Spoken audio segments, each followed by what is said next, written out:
एक है कि अगर आपको कभी कैजुअल रजिस्ट्रेशन लेना है, कोई एक इंसिडेंस के लिए आपको कोई कॉन्ट्रैक्ट मिला, जीएसटी में आप रजिस्टर्ड नहीं है, किसी एक काम को मिला, इस काम के लिए आपको एक मान लो कैजुअल रजिस्ट्रेशन लेना है, तो कैजुअल रजिस्ट्रेशन वाले को भी कंपलसरी लेना होगा।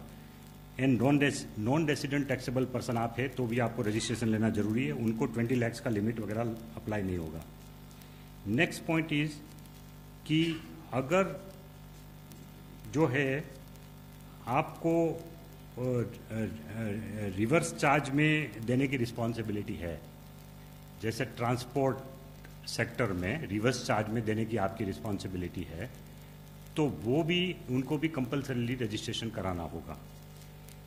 इलेक्ट्रॉनिक कॉमर्स ऑपरेटर, जितने भी इलेक्ट्रॉनिक ट्रेड वाले हैं, all the companies which are having electronic trading platform, उनको सबको रजिस्टर कराना है। एंड अगर आपने कोई एजेंट अपॉइंट किया है तो भी एजेंट को भी वो करना है, रजिस्ट्रेशन लेना है। We go to the next point,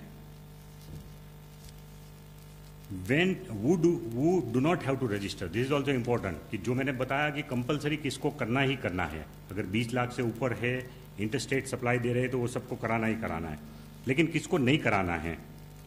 अगर आप ऐसी कमोडिटी का व्यापार कर रहे हैं जो कि एक्सक्लूसिवली एग्जेम्प्ट कैटेगरी में, फॉर एग्जांपल अनाज, गेहूं, मतलब जो धान्य का आप व्यापार कर रहे हैं जो कि पूरा, या आपका मिल्क का व्यापार है तो मिल्क भी पूरा एग्जेम्प्ट है, मान लो मिल्क और ऐसी कमोडिटी।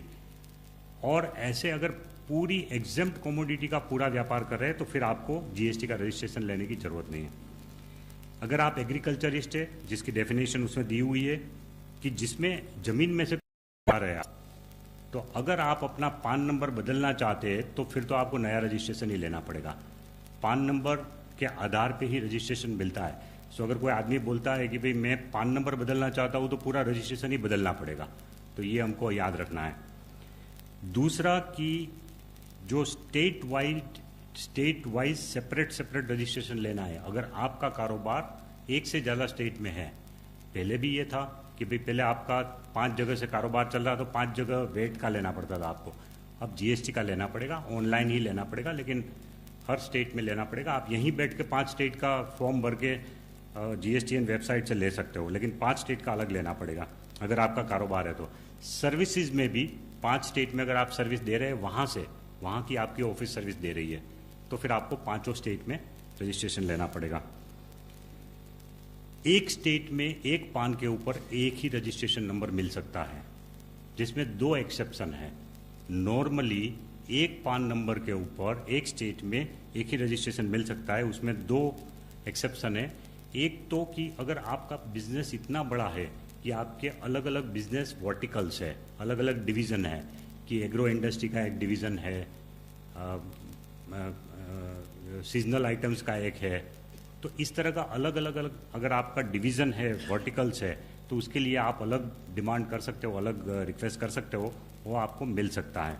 लेकिन उसके सबके एक एक डिवीज़न के आपको अलग अलग हिसाब रखने पड़ेंगे।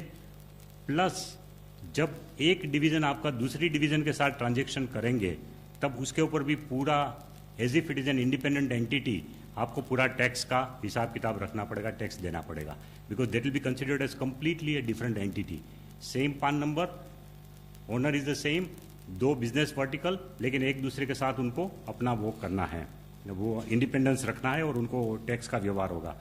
और दूसरा जो एक्सेप्शन है वो कि अगर आपका एक यूनिट डोमेस्टिक टेरिफ एरिया में है, एक एसीजेड में है, तो भी आपको अलग अलग नंबर मिल सकते हैं, क्योंकि एसीजेड में जब सामान बेचते हैं आप, तो वो it is considered as good as export, इसीलिए आपको आईजीएसटी वगैरह का व्यवहार आएगा उसमें।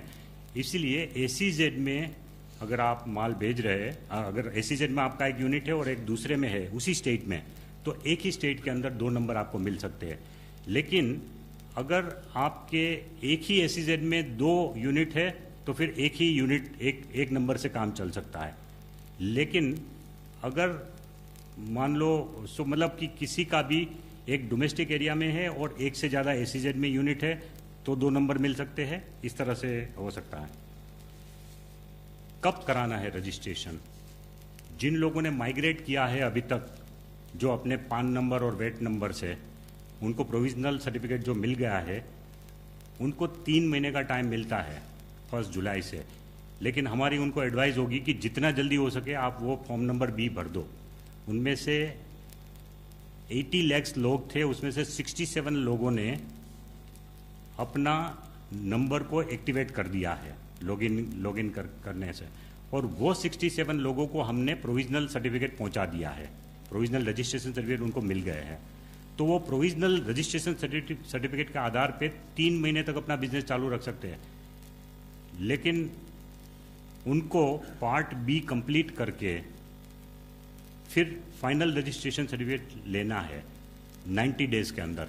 तो हमारी तो ये एडवाइस होगी कि भाई जितने भी लोग हैं उन्होंने प्रोविजनल सर्टिफिकेट मिल गया, इसलिए उससे आप संतृप्त मत होइए।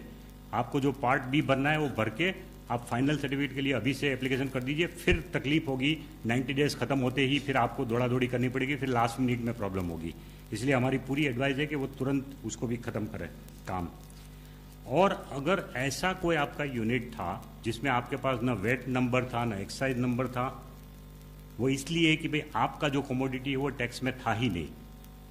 जैसे कपड़े वाले हैं टेक्सटाइल में, फैब्रिक मैन्युफैक्चरर्स और फैब्रिक के ट्रेडर्स है, उनका वेट में भी नहीं था, एक्साइज में भी नहीं था, अब 5% टैक्स लगा है।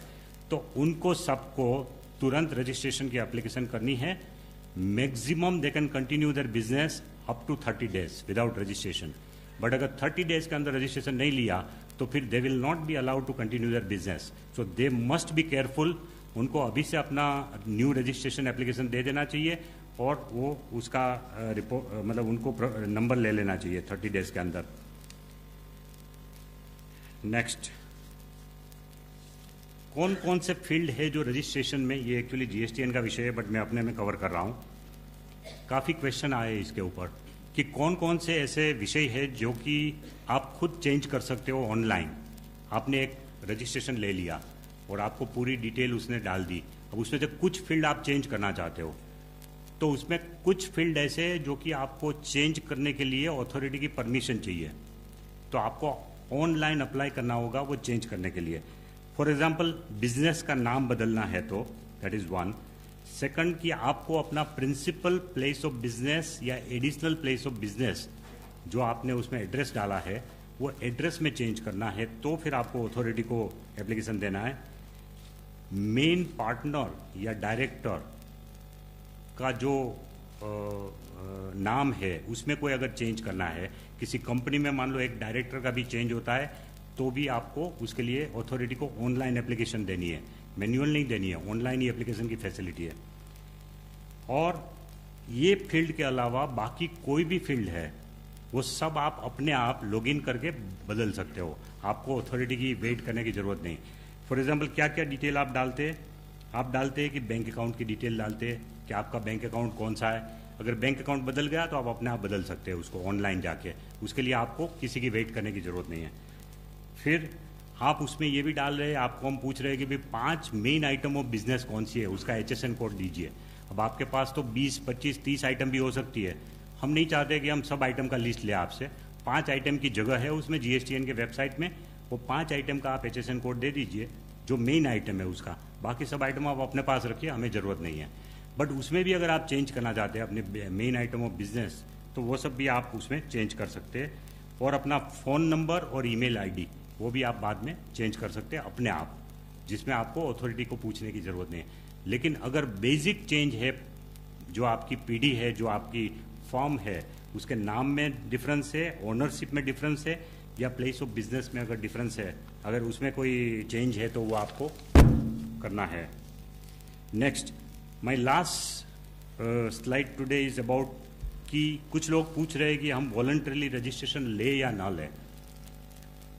वॉलंटरी रजिस्ट्रेशन संभव है, अगर 20 लाख से भी नीचे का आपका टर्नओवर है तो भी आप वॉलंटरीली रजिस्ट्रेशन ले सकते हो। उसके फायदे क्या होगा और उसका नुकसान क्या है, मैं दोनों बता दूं। अगर आप रजिस्ट्रेशन लेते हैं तो आप B2B ट्रांजैक्शन कर पाएंगे। पर्टिकुलरली कुछ ऐसे लोग जो कि बड़ी फर्म को सप्लाई कर रहे हैं माल, तो बड़ी फर्म नहीं चाहेगी कि हम अनरजिस्टर्ड डीलर से लें, इसीलिए आप खुद रजिस्टर करवा लेंगे तो आप उनको भी सप्लाई कर सकते हैं, B2B को सप्लाई कर सकते हैं, वो एक फ़ायदा है। और दूसरा कि वरना क्या होगा कि आप जिस रजिस्टर्ड डीलर को दे रहे हैं, मान लो आप अगर कंज्यूमर को बेच रहे हैं तो नो प्रॉब्लम, बट अगर आपका नाता रिश्ता किसी बिजनेस वाले से उनको आप सप्लाई कर रहे हैं तो उनको रिवर्स चार्ज में पे करने की रिस्पॉन्सिबिलिटी आती है। आपने तो टैक्स नहीं पे किया बिकॉज यू आर अनरजिस्टर्ड, लेकिन आप अनरजिस्टर्ड है, लेकिन हमारा जो सेक्शन 9(4) है वो 9(4) के तहत वो उसको रिस्पॉन्सिबिलिटी आएगी रजिस्टर्ड डीलर को। अगर आप खुद रजिस्टर्ड है तो वो चिंता नहीं है, तो आपसे सब लोग माल खरीदेंगे, अगर B2B वाले भी आपसे माल खरीद सकते हैं। इसका नुकसान क्या है कि अगर आप एक बार रजिस्टर करा लेंगे तो आपको पूरे के पूरे सप्लाई के ऊपर टैक्स तो देना ही है, फिर आपको एग्जम्पशन की लिमिट नहीं मिलती। आप ये नहीं कह सकते कि 20 लाख तक मैं हूँ इसलिए मुझे टैक्स नहीं भरना है। एक बार रजिस्टर करा लिया उसके बाद 5 लाख का भी टर्नओवर है तो भी आपको 5 लाख के ऊपर टैक्स भरना पड़ेगा। इसीलिए अगर आप लिमिट के पहले है तो you can avoid to register, अगर आप नहीं चाहते हैं तो। और दूसरा कि एक बार रजिस्टर करा लिया जिसने भी, उनको अपना ट्रांजैक्शन चाहे जीरो भी हो एक महीने के अंदर, there are no transactions also in any month, then also महीने में एक बार तो उसको रिटर्न फाइल करना होगा जो रजिस्टर्ड डीलर है उनको, unless he is a composition dealer. अगर कंपोजिशन डीलर है तो फिर आपको 75 लाख तक का अगर आपका टर्नओवर है तो 3 महीने में एक बार ही रिटर्न बनना है आपको, लेकिन अगर आप रेगुलर रजिस्टर्ड है तो आपको हर महीने करना होगा। अब मैं रिक्वेस्ट करूंगा जो मिस्टर प्रकाश को कि जो GSTN की तरफ से जो प्रोसीजर है रजिस्टर कराने की, माइग्रेट कराने की, उसके बारे में थोड़ी बात करें। दिया गया और टैक्स पेयर को सिर्फ इतना ही करना था कि वो पोर्टल पे जाकर उस प्रोविजनल आईडी को और उस पासवर्ड को डाल के उसके बाद अपनी मोबाइल, अपनी ईमेल एड्रेस डालें और इतने के बाद आपकी एनरोलमेंट होती कि आप आ गए इसके अंदर, जो पार्ट A कहलाता है। उसके बाद उसकी पार्ट B है जो रजिस्ट्रेशन और एनरोलमेंट दोनों में बिल्कुल एक तरह की है और जिसका पूरा उदाहरण सचिव महोदय ने अभी दिया कि अलग अलग हिस्से हैं जिसमें कि बिजनेस डिटेल्स है, प्रोमोटर्स की डिटेल्स है, उसमें आपकी प्रिंसिपल प्लेस ऑफ बिजनेस है, एडिशनल प्लेस ऑफ बिजनेस है, ऑथराइज सिग्नेटरी है, बैंक है, गुड्स एंड सर्विसेज जो डील करते हैं, ये सब आप भरते हैं और उसको भरने के बाद आपका वो पार्ट जो होता है कंप्लीट हो जाता है। अगर आपने पार्ट B भी कर लिया तो आप कहलाते हैं कि आप माइग्रेट हो गए। तो दोनों में डिफरेंस ये है कि अगर आपने सिर्फ अपनी एक्टिवेट किया यूज़र आईडी पासवर्ड को और आपने ईमेल और मोबाइल डाला तो आप एनरोल हो गए, और जब अगर आपने उसमें पार्ट B भी भर दिया तो आप उसके बाद आप इसमें माइग्रेट हो जाते हैं। अभी तक जैसा कि सचिव साहब ने बताया 67 लाख के 11,000 टैक्स पेयर्स ऑलरेडी एनरोल हो चुके हैं और उसमें से 30 लाख लोगों ने अपना पार्ट B भर के और उनको उसकी भी एक्नॉलेजमेंट दी जा चुकी है। तो पहला सवाल जैसे उन्होंने बताया कि प्रोविजनल सर्टिफिकेट, जितने लोगों को प्रोविजनल आईडी मिला और जिन्होंने एक्टिवेट कर दिया उन सभी को 67.11 लाख लोगों को उनकी प्रोविजनल सर्टिफिकेट ईमेल से भेज दी गई। साथ ही साथ ये उनके डैशबोर्ड पर भी अवेलेबल है, जब भी वो लॉगिन करें वहां से जाकर उसको डाउनलोड कर सकते हैं।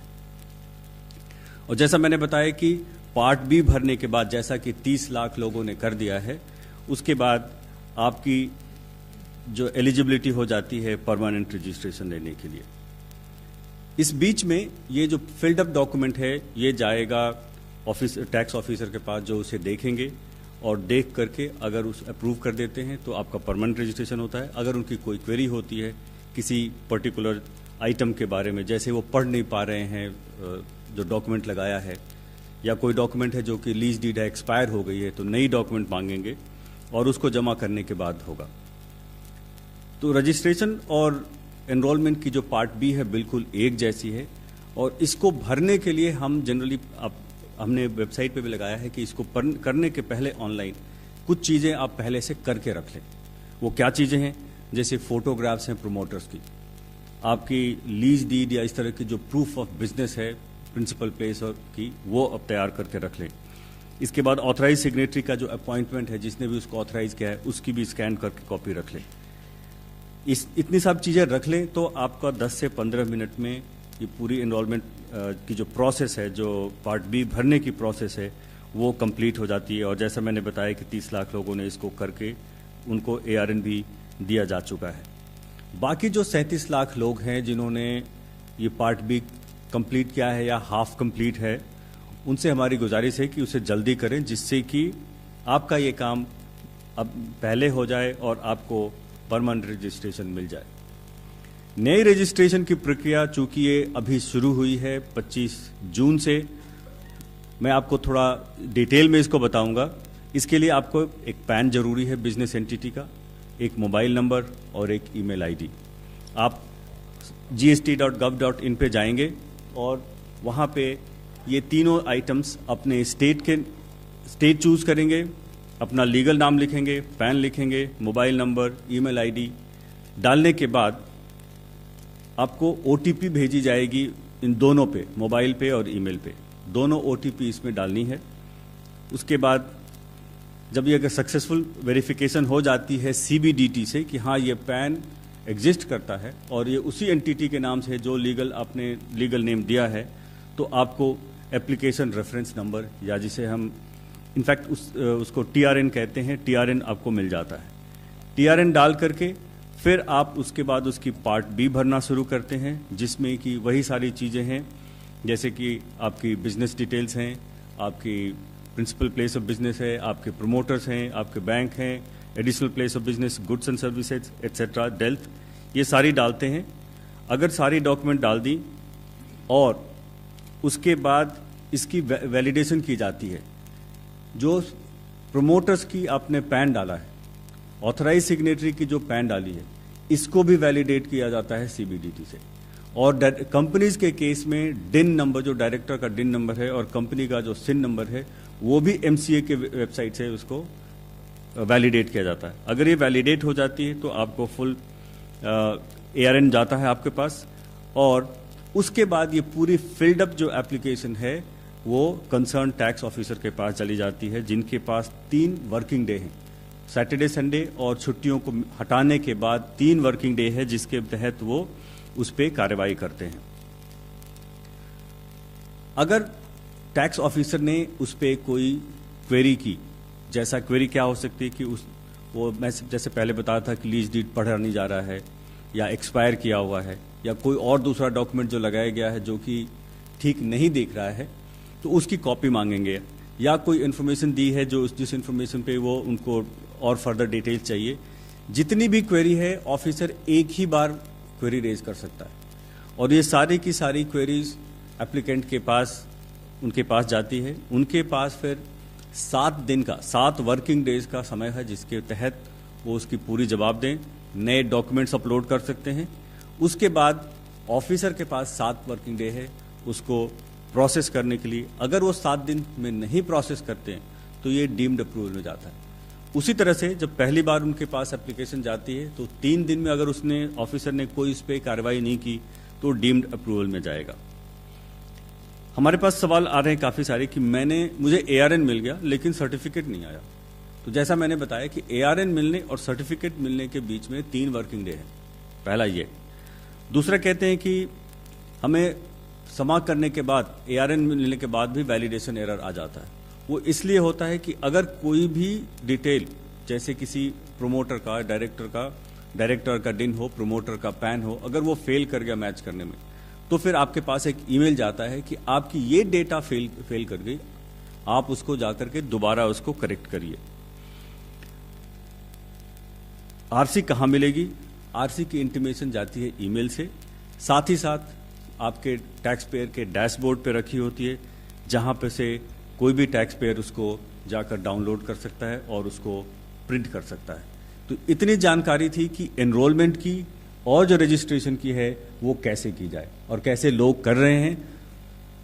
बहुत बहुत शुक्रिया श्री अडिया जी और प्रकाश कुमार जी आपका। और जो राज्य सरकारों में जो तमाम CBEC के अधिकारी हैं और जो ट्रेडर्स हैं और जो टैक्स प्रैक्टिशनर्स हैं वो भी इस कार्यक्रम को लाइव देख रहे हैं, उनका भी एक बार फिर से स्वागत। सर, हमारे पास बहुत सारे सवाल जो हैं वो फ्रिक्वेंटली आस्क्ड क्वेश्चंस हैं, वो एक एक करके मैं आप तक पहुंचाना चाहता हूं और आपसे गुजारिश है कि आप इन सवालों को एक तरह से जो उलझने हैं लोगों के दिमाग में उनको सुलझाने की ज़रूर कोशिश करें। पहला सवाल है कि मैं एक टैक्सेबल पर्सन हूँ, मेरे बहुत सारे स्टेट्स में बिजनेस है, मेरा टर्नओवर लेकिन 20 लाख से कम है, मैं इंटर स्टेट सप्लाई एक राज्य से दूसरे राज्य में करता हूं, क्या मुझे रजिस्ट्रेशन कराना होगा?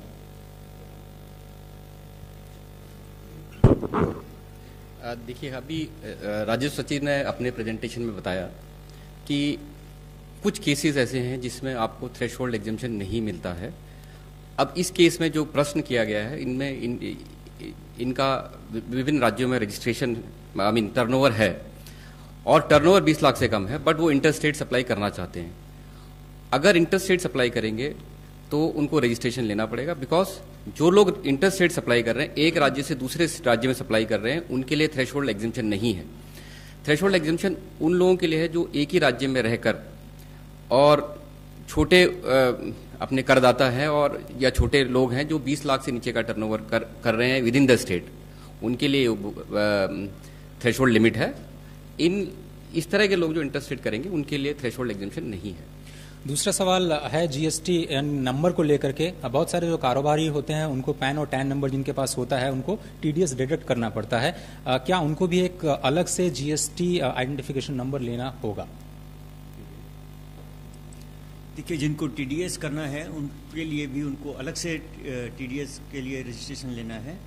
यदि वो बिजनेस भी कर रहे हैं, सप्लायर हैं, तो उसके लिए अलग रजिस्ट्रेशन नंबर है और टीडीएस के लिए अलग से लेना पड़ेगा। तो टीडीएस के लिए अलग से और कारोबार के लिए अलग से। तीसरा सवाल ये है सर कि एक ही स्टेट में मैं ट्रेडिंग भी करता हूं और मैन्युफैक्चरिंग भी करता हूं, क्या मुझे दोनों स्थितियों में अलग अलग रजिस्ट्रेशन लेना होगा जीएसटी के तहत? देखिए, एक स्टेट में जैसे सचिव जी ने बताया कि एक स्टेट में एक पैन पे एक ही हमको रजिस्ट्रेशन लेना है। क्या मैं उसमें ट्रेडिंग कर रहा हूँ या किसी मैन्युफैक्चरिंग कर रहा हूँ या कोई अदर एक्टिविटी कर रहा हूँ, तो मेरे को एक ही रजिस्ट्रेशन चाहिए। पर यदि मैं चाहता हूँ, यदि उसकी ऑप्शन करदाता की ऑप्शन पे चाहे तो वो डिफरेंट बिजनेस वर्टिकल्स के लिए डिफरेंट रजिस्ट्रेशन ले सकता है। अगला सवाल ये है सर कि मैं रजिस्ट्रेशन के लिए लायबल नहीं हूं, लेकिन क्या मैं वॉलंटरीली इस रजिस्ट्रेशन ले सकता हूं और इसके असर क्या है, इसके प्रभाव क्या होंगे मेरे कारोबार पे? ये चीज़ तो मैं ऑलरेडी अपनी बात में समझा चुका हूँ। मुझे लगता है सबको ये बात आ गई होगी समझ में। लेकिन एक चीज़ मैं बता दूं कि जो एक ही स्टेट में एक पान नंबर के ऊपर अगर आप वॉलंटरीली 2 नंबर ले रहे हैं, बिजनेस वर्टिकल अलग है इसलिए 2 नंबर, तो एक चीज़ मैंने जो आपको बताया कि दोनों इंडिपेंडेंट एंटिटी गिनी जाएगी, वो 2 एंटिटी के बीच में भी ट्रांजैक्शन होगा तो टैक्स लगेगा, दैट इज़ 1। एंड सेकेंडली कि कोई ये ना माने कि हम 2 नंबर लेने के बाद दोनों में 75 लाख का बेनिफिट लेंगे। टर्नओवर दोनों का एग्रीगेट गिना जाएगा। एक पान नंबर के ऊपर चाहे आपके एक से ज़्यादा भी जीएसटीआई नंबर एक स्टेट के अंदर है तो उनका सबका टर्नओवर पूरा माना जाएगा। जी, अगले सवाल की तरफ बढ़ते हैं। मेरे पास प्रोविजनल रजिस्ट्रेशन नंबर तो आ गया है, क्या मुझे नए जीएसटी नेटवर्क जो नंबर है उसकी प्रतीक्षा करनी चाहिए? क्या मैं अपने प्रोविजनल रजिस्ट्रेशन नंबर को तब तक इस्तेमाल करना शुरू कर सकता हूं?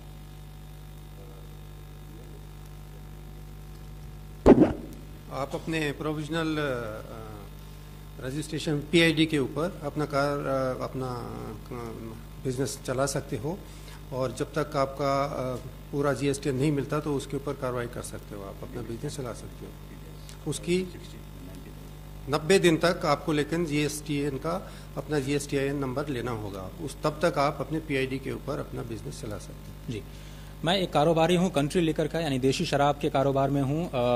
क्या मुझे वैट से जीएसटी में माइग्रेट करना ज़रूरी है, क्योंकि लिकर जो है वो जीएसटी लॉ के दायरे से बाहर है?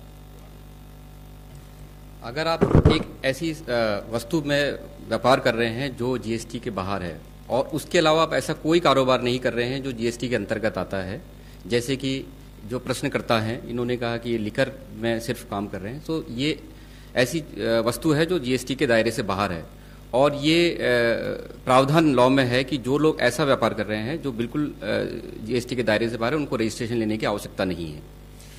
हैशटैग आस्क गढ़िया पर बहुत सारे जो सवाल हैं उसमें 8वां सवाल ये है कि मैं रजिस्टर करना चाहता हूं आईएसडी के तौर पर, इनपुट सर्विस डिस्ट्रीब्यूटर के तौर पर, whether I can apply now या फिर उसका प्रोसीजर क्या है अगर ऐसा करना है तो? आईएसडी के लिए आपको एक सेपरेट रजिस्ट्रेशन लेना है, वो तो एक्ट में प्रोवाइडेड है, तो आप रजिस्टर कर सकते हैं एज अ आईएसडी सेपरेटली। लेकिन उसका जी, अगला सवाल है सर कि जीएसटी के रजिस्टर करने के लिए मुझे अभी और कितना इंतजार करना पड़ेगा? How long can I wait to register in GST, जो अनरजिस्टर्ड हैं? जो अनरजिस्टर्ड हैं जी, अगर आपके टर्नओवर क्रॉस कर रही है, फिर तो आपको जिस दिन 20 लाख क्रॉस की, उससे आपके पास सिर्फ 30 दिन का ही समय है, उसके अंदर अंदर जरूर करना है आपको। 30 दिनों का वक्त है आपको जीएसटी नेटवर्क में जीएसटीएन पर जाकर के अपना रजिस्ट्रेशन जरूर समाप्त करना होगा। जीएसटी पोर्टल पर जाकर जी। अगर मुझे करेक्शंस करने हैं अपने रजिस्ट्रेशन के डिटेल्स में, तो उसकी क्या प्रोसीजर है और मैं कितने दिनों में ये कर सकता हूँ? जो आपने अपनी सर्टिफिकेट के लिए जो आपने डेटा जो डाला, अगर उसमें आप कोई चेंज करना चाहते हैं तो पूरे डेटा को 2 भाग में बांटा गया।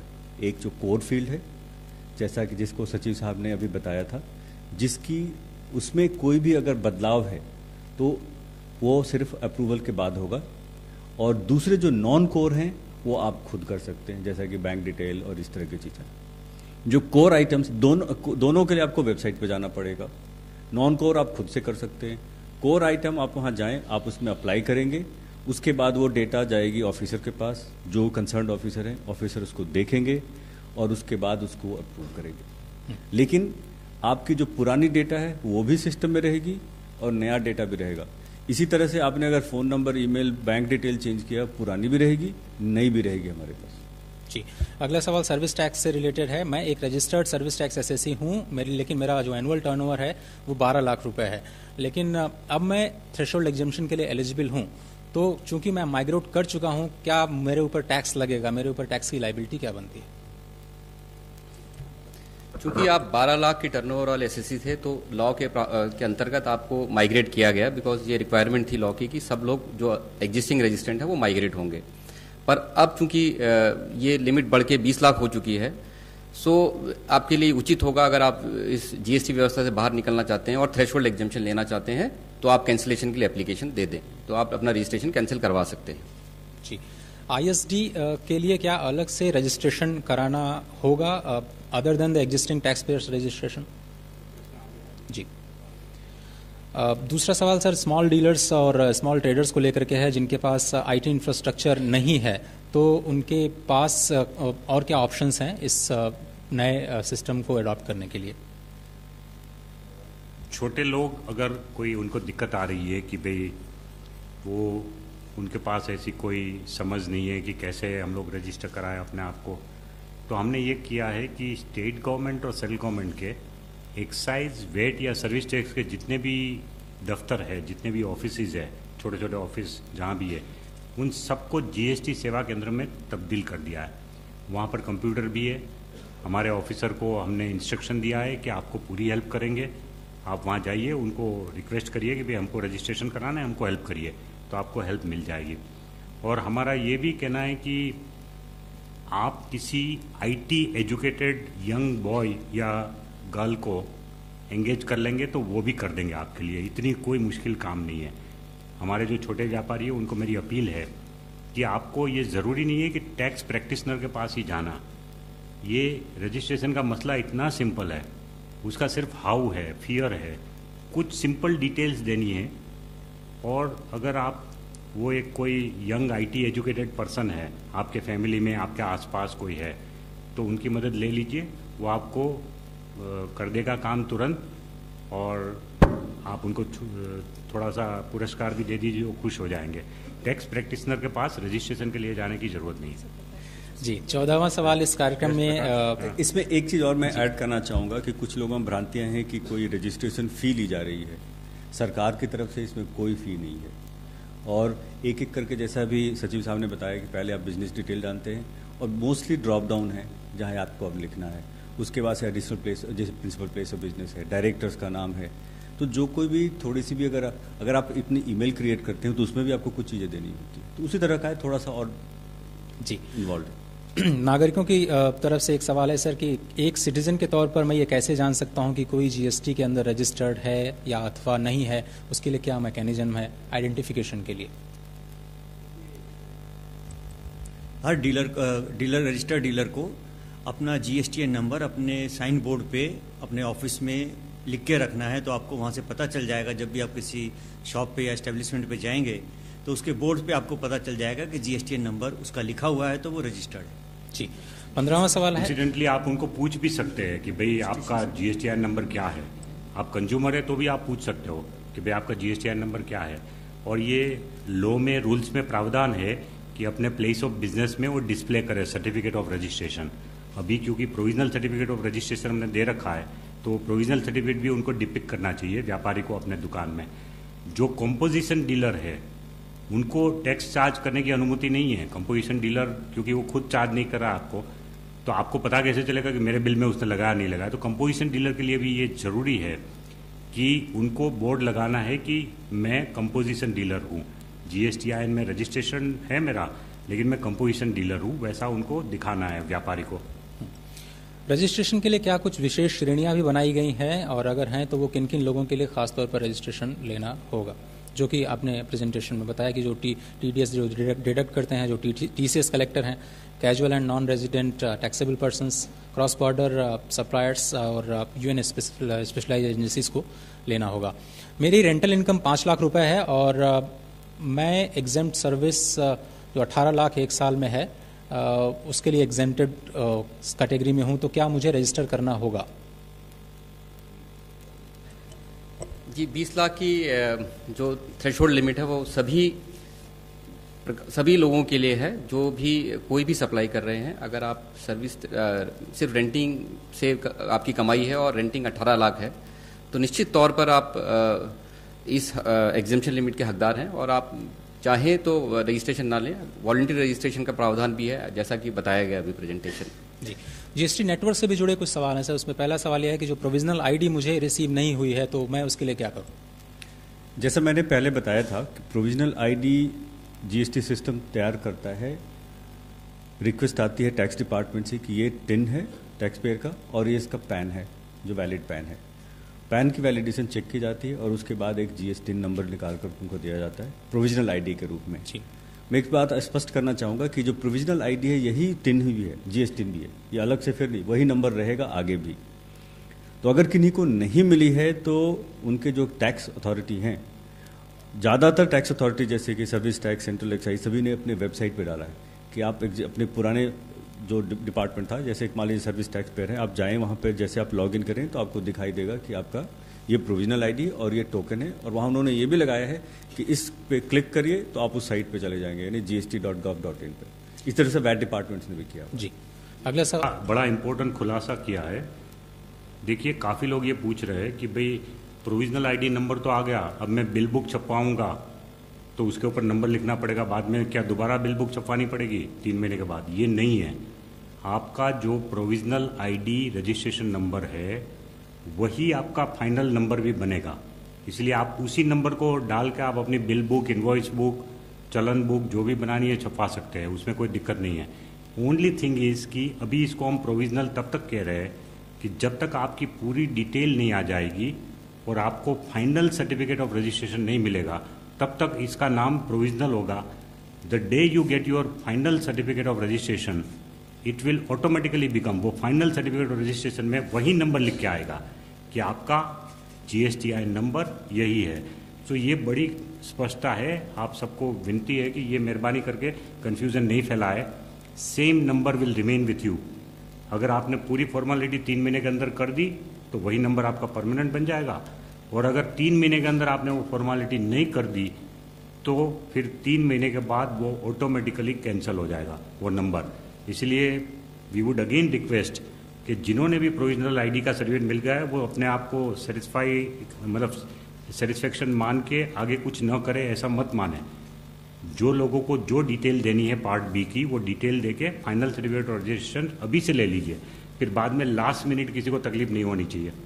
एक फॉलोअप क्वेश्चन सर इसी से जुड़ा हुआ यह है कि मेरी प्रोविजनल ID को कैंसिल कर दिया गया है, मैं इसको कैसे फिर से एक्टिवेट कर सकता हूँ? ये क्या हुआ कि कुछ टैक्स डिपार्टमेंट्स में उन्होंने एक ड्राइव चलाई मार्च अप्रैल के समय में, जिन लोगों ने काफ़ी दिनों से रिटर्न नहीं फाइल कर थी उन्हीं की सारी कैंसिल कर दी। तकरीबन 5 लाख एक साथ हो गए। फिर उसके बाद लोगों ने अप्रोच किया तो उनकी रीस्टोर कर दी गई करीब 4 लाख। तो ऐसे जो टैक्स पेयर हैं जिनके इसे कैंसिल, पहला स्टेप तो उनको ये करना चाहिए कि जाके अपनी पुरानी डिपार्टमेंट की वेबसाइट पे देखें कि वापस आ गई कि नहीं आ गई। इसको चेक करने के लिए हमारे वेबसाइट पे भी जो जीएसटी पोर्टल है, आप वहाँ जाकर स्टेट और उसके साथ पुराने टैक्स डिपार्टमेंट का टिन या पैन, दोनों में से कोई एक डाल करके आप देख सकते हैं कि उसकी स्टेटस क्या है। तो दोनों तरीके से आपको पता चल सकता है। और मेरे ख्याल से मेरा पैन नंबर बदल गया है, तो मैं कुछ प्रोविजनल आईडी में कैसे इनकॉर्पोरेट करूं, ये भी शायद आपने कवर ये कर तो राजस्व सचिव साहब ने कहा कि अगर पैन चेंज हो गया तो आपकी प्रोविजनल आईडी या जीएस टिन ही चेंज हो जाएगा, क्योंकि पूरा का पूरा पैन आपका टिन के जीएस टिन के भीतर जाता है। कौन करेगा इसको? इसमें भी वही है कि जिस डिपार्टमेंट में, सपोज करिए आप वैट डिपार्टमेंट दिल्ली में रजिस्टर्ड थे और आपका पैन चेंज हुआ है और वहाँ पे वैट के ऑफिसर उसको टिन को वही रखते हैं, पैन चेंज कर देते हैं, तो उनके यहाँ से रिक्वेस्ट आएगी, फिर हमारे यहाँ उस पुरानी वाले को कैंसिल करते हैं और एक नया जनरेट करते हैं, उसको वापस भेजते हैं टैक्स डिपार्टमेंट को, टैक्स पेयर को देने के लिए। अगला सवाल है, एप्लीकेशन से जुड़ा हुआ सबमिट करने के बाद में मुझे वैलिडेशन एरर आ रहा है, ये डीएससी, ओटीपी या फिर अमेंडमेंट से जुड़ा हुआ वैलिडेशन एरर है, क्या करना चाहिए? जैसा मैंने पहले बताया था कि वैलिडेशन होती है उन सभी चीज़ों की, जैसा आप पहले आपके जो डायरेक्टर्स प्रोमोटर्स हैं इनके पैन की, कंपनी अगर है तो डायरेक्टर्स आइडेंटिफिकेशन नंबर की, कंपनी के सिन की, और कई सारे लोगों ने ऑथराइज सिग्नेचरी खास करके उन्होंने अपनी आधार भी दी हुई। ये सारे जब आप सबमिट कर देते हैं, एआरएन जनरेट होता है, उसके बाद मिलता है। ये बैच में चलती है और जब अगर किसी का कोई एरर आया तो आपको वहाँ पे सामने अपने पोर्टल पे आपको वैलिडेशन एरर दिखाई देता है। साथ ही साथ एक ईमेल जाता है टैक्स पेयर को उस ईमेल आईडी पे जो आपने रजिस्ट्रेशन में दिया है, ये कहते हुए कि इस डायरेक्टर का ये पैन मैच नहीं कर रहा है या इस डायरेक्टर का ये डिन मैच नहीं कर रहा है, तो ये जाता है और उसके बाद उसके साथ साथ ये भी लिखा होता है कि आप इसको वापस जाएं और उसको फिर से चेक करें और उसको करेक्ट डालें। डिजिटल सिग्नेचर सर्टिफिकेट्स में साइन नहीं कर पा रहा हूँ, मुझे कभी कभी ओटीपी रिसीव नहीं हो पा रही है, क्या कोई दूसरा मैकेनिज्म है जिससे मैं ऑथेंटिकेट कर पाऊँ? जी, तो पहला तो है कि डिजिटल सिग्नेचर चूँकि बहुत से लोगों के लिए नई प्रक्रिया थी तो दिक्कत है। इसमें क्या 2-3 चीज़ें बहुत ध्यान रखने की वाली हैं कि जिस कंप्यूटर पे आप काम कर रहे हैं उस पर latest version of EM signer हो जो अवेलेबल है फ्रीली हमारे साइट पे। सेकंड, उस पर आपका रोल जो है वो एडमिनिस्ट्रेटर का हो। इसके बाद पहले आपको रजिस्टर करना पड़ता है डीएससी को, उसके बाद आप उसे साइन कर पाते हैं। सरकार ने थोड़े दिनों पहले इन सब चीज़ों को ध्यान में रखते हुए, जैसा हम बैंक में ओटीपी आता है उसी तरह का ईवीसी यानी ओटीपी बेस्ड आपके रजिस्टर्ड मोबाइल पे ओटीपी आएगा और उससे भी आप अपने आप को ऑथेंटिकेट कर सकते हैं और कल को आप रिटर्न फाइलिंग में भी कर सकते हैं। लेकिन ये कंपनी और एलएलपी और फॉरेन एलएलपी के लिए लागू नहीं है, उनको डीएससी से ही करना होगा। और एक और चीज़ बताना चाहूँगा, कंपनियों की संख्या करीब जो हमारे अभी तक इनरोल हुए हैं तकरीबन 4.5 के आसपास हैं, लेकिन 22 लाख टैक्स पेयर्स ने डीएससी का इस्तेमाल किया है, तो काफ़ी बड़ी संख्या में दूसरे लोगों ने भी डीएससी का इस्तेमाल किया है। जी, रजिस्ट्रेशन सर्टिफिकेट कहाँ से मिलेगा वो आपने शायद कवर कर लिया है। अगला सवाल यह है कि अगर मुझे सो कॉज नोटिस मिलता है तो उस केस में मुझे क्या करना होगा? जैसा मैं बताया था आपको कि अगर जब वो पूरी की फिल्ड अप एप्लीकेशन चाहे एनरोलमेंट की हो या रजिस्ट्रेशन की हो टैक्स ऑफिसर के पास जाती है और उसमें से कोई वो कमी देखते हैं या जो कोई आपने डॉक्यूमेंट्स अपलोड किए हैं उसको पढ़ नहीं पा रहे हैं या वो एक्सपायर्ड डॉक्यूमेंट है, उसकी टेन्योर खत्म हो गई है, जैसे लीज डीड है, तो उस पर आपके पास नोटिस आएगा और वो अलग अलग कॉलम आ जाएगा कि ये डॉक्यूमेंट का ये है या कोई इन्फॉर्मेशन डाली उस इन्फॉर्मेशन के बारे में। फिर आपको उसका जवाब या नया डॉक्यूमेंट 7 वर्किंग डे के अंदर अंदर पोर्टल पे ही जाकर डालना है उसी कॉलम के अगेंस्ट। जी, सिस्टम में मेरे नाम में कुछ स्पेशल कैरेक्टर्स हैं जिसको सिस्टम रिजेक्ट कर रहा है। ये समस्या हमारे पास शुरू में आई थी काफ़ी, जैसे कई सारे नाम हैं जिसमें पोस्टॉफी एस लगा होता है, डिसूजा। जब हम लोगों ने डिज़ाइन किया था तो हमसे ये मिस हो गया था कि डिसूजा भी नाम में वो स्पेशल कैरेक्टर हैं, या एलएनटी में बीच में एंड है, या एचयूएफ में दोनों तरफ ब्रैकेट है। तो अब हमने उन सभी को जितने ऐसे स्पेशल कैरेक्टर्स हैं अब सबको अलाउ कर दिया है और उनके साथ भी अब रजिस्ट्रेशन हो रही है, उसमें कोई दिक्कत नहीं है। सर, मैं 5 आइटम से ज़्यादा उसमें कारोबार करता हूँ लेकिन फॉर्म पे केवल 5 ही आइटम अलाउड हैं, मुझे क्या करना होगा इस केस में? वहाँ पे लिखा हुआ है कि लॉ में लिखा हुआ है कि टॉप 5 आइटम्स आप डालेंगे, 5 गुड्स की और 5 सर्विसेज की, और ये आप एडिट भी कर सकते हैं जैसा कि पहले बताया गया आपको। और अंतिम सवाल, ऑथराइज सिग्नेटरी जो is not sharing user ID और पासवर्ड अगर नहीं मिल पा रहा है, ऑथराइज सिग्नेटरी वो शेयर नहीं कर रहे हैं, तो ऐसे मामलों में क्या कर सकते हैं? ये केस कई जगह पे से हमारे पास आया है कि जिसने किसी का रजिस्ट्रेशन किया, किसी भी कंसल्टेंट ने या कोई थर्ड पार्टी ने, अब वो या तो गायब हो गया या वो कहता है कि मैं नहीं दूंगा आपको, यूज़र आईडी पासवर्ड नहीं दूंगा। अब हमारे लिए समस्या ये है कि कोई भी ऐसे फ़ोन करके या ईमेल करके भेज सकता है कि मैं जैन साहब का हूँ और जैन साहब का यूज़र आईडी पासवर्ड उनका कंसल्टेंट लेकर भाग गया। तो इसके लिए तरीका ये किया गया है कि आपके पास अगर ऐसी समस्या आ रही है तो आप अपने टैक्स डिपार्टमेंट के पास जाएं, उनको अपने कागजात दिखाएं, उनके रिक्वेस्ट पे हम उसको रीसेट करेंगे। लेकिन रिक्वेस्ट आनी होगी टैक्स डिपार्टमेंट से, कोई थर्ड पार्टी करे, हम वैलिडेट नहीं कर सकते ना कि कौन वो एक्चुअल है या नहीं है, इस कारण से ऐसा किया गया है इसको। माननीय राजस्व सचिव जी, हमारे पास 10 मिनट हैं, अगर आप अनुमति दें तो कुछ मीडिया से सवाल हम ले पाएँ। प्लीज़ माइक्रोफोन दे दें। और जी सर। मैं प्रशांत हूँ एबीपी न्यूज़ से। एक समस्या जो आ रही है, जीएसटी लागू होने के बाद गाड़ियों के दाम कुछ कंपनियों ने घटाए थे, लेकिन कुछ राज्यों ने रजिस्ट्रेशन टैक्स बढ़ा दिया है। तो जानना लोग चाहते हैं कि फिर इसका फायदा कॉमन मैन को कैसे मिलेगा? ऐसा है कि जो टैक्स जीएसटी के दायरे में है उसकी चिंता तो जीएसटी काउंसिल कर रही है, लेकिन जीएसटी काउंसिल के दायरे के बाहर कुछ ऐसे टैक्सेस है जो कि स्टेट गवर्नमेंट के अधीन है। उसमें से एक ये भी है कि भाई जो लाइफ टाइम टैक्स लेते हैं व्हीकल्स के ऊपर, वो रोड टैक्स के नाम पे, वो जो है वो स्टेट गवर्नमेंट का अधिकार में है और किसी भी स्टेट गवर्नमेंट को ये अपने अधिकार में घटाने का या बढ़ाने का वो स्कोप है उनको। तो उसको बढ़ाना या घटाना वो डिसीजन स्टेट गवर्नमेंट खुद लेगा, डिपेंडिंग ऑन कि कैपेसिटी है कि नहीं लोगों की बेयर करने की। तो उस हिसाब से उन्होंने जो भी डिसीजन लिया वो ठीक है, वो हम उसमें कुछ नहीं कर सकते, बिकॉज उनका अपना अधिकार है। वसीम जी। सर, एक छोटा सा क्लैरिफिकेशन चाहिए। मैं एक व्यापारी हूँ, मैं 10 छोटे सप्लायर्स को माल सप्लाई कर रहा हूँ और उनके पास जीएसटीएन नंबर नहीं है, तो मेरे को इनपुट क्रेडिट कैसे मिलेगा? किसको इनपुट क्रेडिट चाहिए? अगर मुझे इनपुट क्रेडिट चाहिए, अगर मैं किसी व्यापारियों को सप्लाई कर रहा हूँ और जिनके पास रजिस्ट्रेशन जो नंबर नहीं है, अनरजिस्टर्ड डीलर है उनको तो इनपुट टैक्स क्रेडिट चाहिए ही नहीं, उनको तो टैक्स की लायबिलिटी नहीं है, तो इनपुट टैक्स क्रेडिट कहाँ से चाहिए? लेकिन मैं रजिस्टर्ड हूँ, मुझे चाहिए, अगर मेरे को तो इनपुट क्रेडिट मिलना चाहिए, मुझे नहीं मिलना चाहिए। हाँ वही लिए, बट आपको पता है कि एक 9(4) जो हमारा सेक्शन है वो ये कहता है कि कोई भी रजिस्टर्ड डीलर अनरजिस्टर्ड डीलर से माल खरीदता है तो रिस्पॉन्सिबिलिटी टैक्स की रिवर्स चार्ज में रजिस्टर्ड डीलर की होगी। तो मुझे जैसे मैंने पहले आपको टैक्स भरना है, फिर उसकी इनपुट टैक्स क्रेडिट लेनी है। तो फिर मैं पहले टैक्स भरूंगा, लेकिन वो टैक्स नहीं भरेंगे जिन्होंने लिया है, छोटे सप्लायर है वो। हाँ वो नहीं भरेगा, बट मैं उस टैक्स को भरूंगा और मैं उसकी इनपुट टैक्स क्रेडिट ले लूंगा।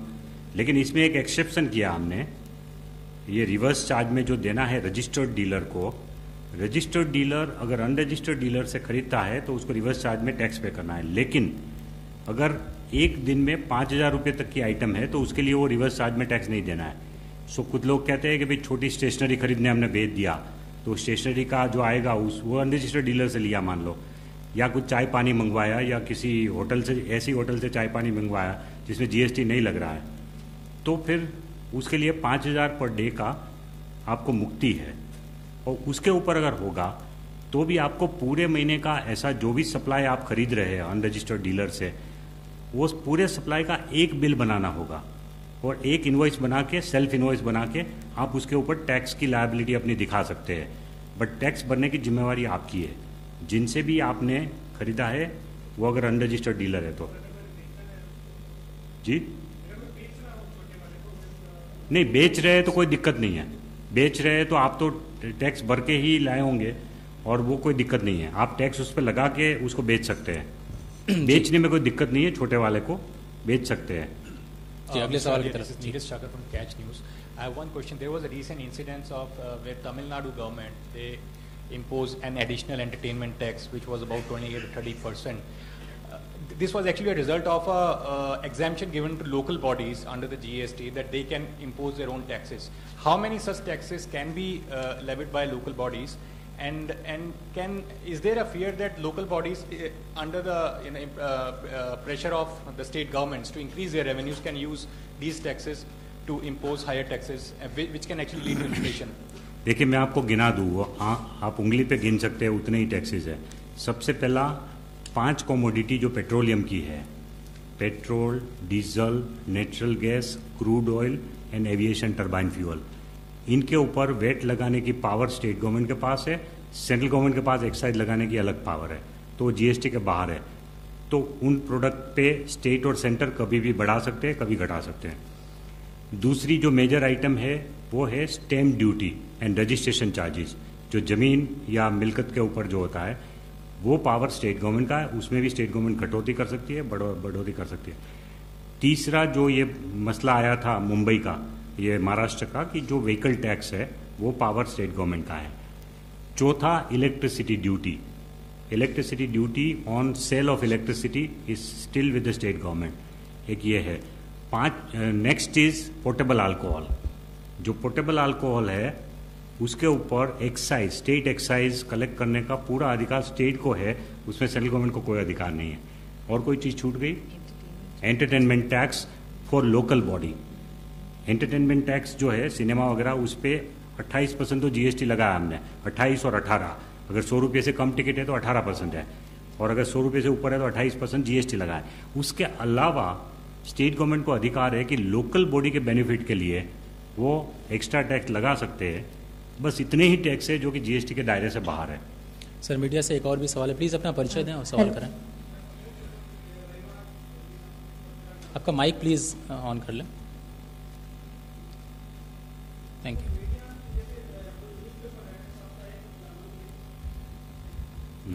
साप्ताहिक या मंथली जो न्यूज़पेपर हैं उनके बारे में थोड़ा बताएंगे, क्या इनको भी रजिस्टर्ड कराना पड़ेगा? मीडिया एंड एंटरटेनमेंट इंडस्ट्री में जो न्यूज़पेपर साप्ताहिक और न्यूज़पेपर पीरियडिकल्स हैं, क्या उनके ऊपर जीएसटी का प्रावधान है? उनको भी रजिस्टर करना न्यूज़पेपर और मैगजीन? न्यूज़पेपर तो नहीं, न्यूज़पेपर के ऊपर तो न्यूज़पेपर, अगर आपकी एडवर्टाइजमेंट की इनकम 20 लाख से बढ़ रही है, जो एडवर्टाइजमेंट स्पेस दे रहे हैं उसकी इनकम अगर 20 लाख से बढ़ रही है तो फिर आपको रजिस्टर कराना है, क्योंकि हमने वो एडवर्टाइजमेंट स्पेस के ऊपर 5% डाला है 20 बार जीएसटी में। जी, सीएनबीसी से Good evening, sir.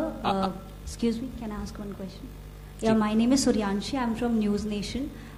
मेरा सवाल बहुत हो सकता है कि क्योंकि मैंने I just joined shortly, so maybe it might not relate to it.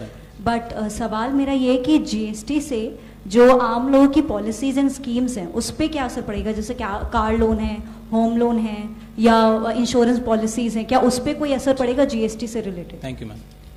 देखिए मैं आपको बता दूं कि सर्विस टैक्स जो है वो इंटरेस्ट के ऊपर लागू नहीं होता है। सो चाहे आप डिपॉजिट रख रहे हैं या चाहे आप लोन ले रहे हैं, तो इंटरेस्ट के ऊपर सर्विस टैक्स नहीं लगता, जीएसटी नहीं लगता। इंश्योरेंस के ऊपर जरूर लगता है, लेकिन उसमें भी जो लाइफ इंश्योरेंस पॉलिसी है उसके 2 पोर्शन होते हैं। एक होता है कि जो वो लोग अपना सेविंग के लिए कॉर्पस में जाता है, और दूसरा रिस्क कवर करने के लिए होता है। तो हम लोग जो चार्ज करते हैं सर्विस टैक्स वो सिर्फ रिस्क पोर्शन के ऊपर करते हैं, जो कि services given by insurance company है उसके ऊपर होगा, लेकिन जो कॉर्पस पोर्शन है उसके ऊपर नहीं लगता है। सो उसमें भी लिमिटेड असर होगा, और उसमें भी पहले 15% था, अब 18 है, लेकिन उसमें से गुड्स का इनपुट टैक्स क्रेडिट वो ले सकते हैं।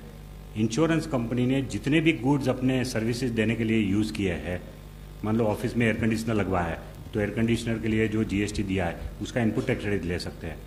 और फर्नीचर है, स्टेशनरी है, किसी को कमीशन दे रहे हैं, वो सब पे जो है उनका इनपुट टैक्स क्रेडिट ले सकते हैं। ऋतुपर्णो जल्दी से 1 मिनट। Rituparno from CNBC TV 18 sir. Sir export consignments जो जाते हैं फैक्ट्री गेट से पोर्ट, बिफोर जीएसटी एक प्रोसेस उसमें फॉलो किया जाता था, वेर इन एक बॉन्ड कस्टम्स अथॉरिटीज के साथ या एक्साइज डिपार्टमेंट के साथ होता था, एक्सेट्रा एक्सेट्रा, एंड सो उसी अंडरस्टैंडिंग से एक्सपोर्ट कंसाइनमेंट्स चले जाते थे। लेकिन अभी कुछ पोर्ट्स में प्रॉब्लम ये आ रही है कि कस्टम्स के जो फॉर्मेशंस हैं वो मांग रहे हैं, फॉर एग्जांपल बैंक गारंटी मांग रहे हैं ऑन ईच कंसाइनमेंट। इससे एक्सपोर्टर्स के जो कॉस्ट है, it is adding to their cost. So क्या इस पे कुछ कस्टम्स डिपार्टमेंट इस पे कुछ कर रही है? देखिए, जो एक्सपोर्ट के लिए जो प्रावधान है वो ये है कि आज भी आप जीएसटी के अंतर्गत भी अंडर बॉन्ड एक्सपोर्ट कर सकते हैं। सो ये प्रावधान कंटिन्यू किया गया है, इसलिए आपको जो जीएसटी फॉर्मेशन है उसी में बॉन्ड देना है और तुरंत प्रभाव से ये किया गया है कि एक्साइज अथॉरिटी बॉन्ड लेंगी। सो कस्टम्स को तो बैंक गारंटी नहीं लेनी है इन रिलेशन टू एक्सपोर्ट, और जहाँ तक हमको पता है नहीं ले रहे हैं। अगर ऐसी कोई चीज़ होगी तो हम देखेंगे उसको, बट वहाँ बैंक गारंटी नहीं देनी। जो भी बॉन्ड देना है वो जीएसटी फॉर्मेशन में देना है। बहुत बहुत शुक्रिया। इस कार्यक्रम में वक्त सिर्फ इतना ही है। श्री हसमुख अधिया जी, राजस्व सचिव, आपका बहुत बहुत शुक्रिया। वनजा एन सरना जी, बहुत बहुत शुक्रिया। प्रकाश कुमार जी, महेंद्र सिंह जी, पीके जैन साहब और जीडी लोहानी साहब, बहुत बहुत शुक्रिया वक्त देने के लिए। आज पहली क्लास में सिर्फ इतना ही, लेकिन जो कल की क्लास है वो 4:30 से 5:30 बजे शाम को इसी जगह पे होगी और ये ट्रांजिशन और इनवॉइस मेकिंग से संबंधित है। तो फिलहाल आज के इस खास कार्यक्रम में सिर्फ इतना ही। दीजिए इजाजत, नमस्कार।